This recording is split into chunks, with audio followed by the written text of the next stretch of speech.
എടോ, എത്ര നാളായെന്ന് വേണ്ടിയിട്ട് നിന്നെ കാണണമെന്നും ഒന്ന് സംസാരിക്കണമെന്നും ഒക്കെയുണ്ട്. കഴിയാഞ്ഞിട്ടല്ല, അറിഞ്ഞുകൊണ്ട് തന്നെ ശ്രമിക്കാതിരിക്കുന്നത് തന്നെയാണ്. ഒരു പക്ഷേ ആ കണ്ടുകൊണ്ട് നിന്നെ വേദനിപ്പിച്ചാലെന്ന് ഭയന്നിട്ടാണ്.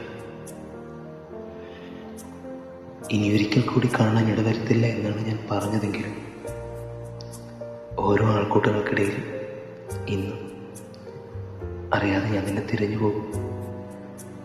ഒരു പക്ഷെ അറിഞ്ഞുകൊണ്ടും ആവാം.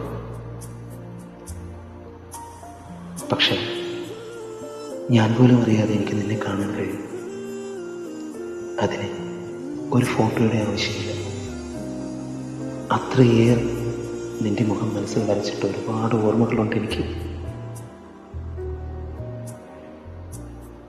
നീ ഒരുപാട് ദൂരെ യാത്ര ചെയ്തിരിക്കുന്നു.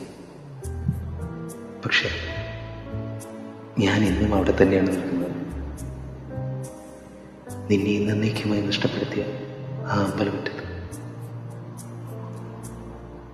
ഓർമ്മകളിൽ കോറിയിട്ട് നിന്റെ മുഖചിത്രത്തിൻ്റെ മായാത്ത മുറിവുകളുമായി